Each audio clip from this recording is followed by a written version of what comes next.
የሰለመና ጥሪ የገባው ከማንም ሀገር በፊት ወደ ኢትዮጵያ ነው። ከመዲና በፊት በ8 ዓመት ይቀድማል። ምክንያቱም መዲና የደረሰው ሁለተኛው ጣቢያ በ622 ነው። እኛ ጋር በ615 ነው የገባው። ከዛ ቀጥሎ ከሲሪያ ከኢራቅ በፊት በ18 ዓመት ነው መንቀድመው። ከፈለስቲን በፊት በ21 ዓመት፣ ከግብጽ በፊት በ24 ዓመት፣ ከአልጀርስ ከሞሮኮ በፊት በ27 ዓመት፣ ከሱዳን በፊት በ36 ዓመት። አጋጣሚ ጥሪውን በመቀበል በወንዶች ሁለተኛ ነን። ከአቡበከር ቀጥሎ ቢላል ነው። በሴቶች ከኸዲጃ ቀጥለው ሙአይመን በአህጉር አንደኛ ነን። በከተማ በአገር ሁለተኛ ነን።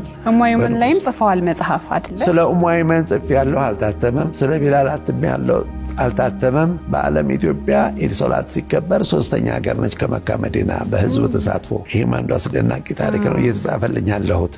ስለዚህ የአፍጥር ፕሮግራም በሁሉም ቤት የደረሰ በሁሉም አደባባይ የተሰረተ በሁሉም ክልሎች ተግባራዊ የሆነ መሆኑን ይሄ ምን ያሳየናል?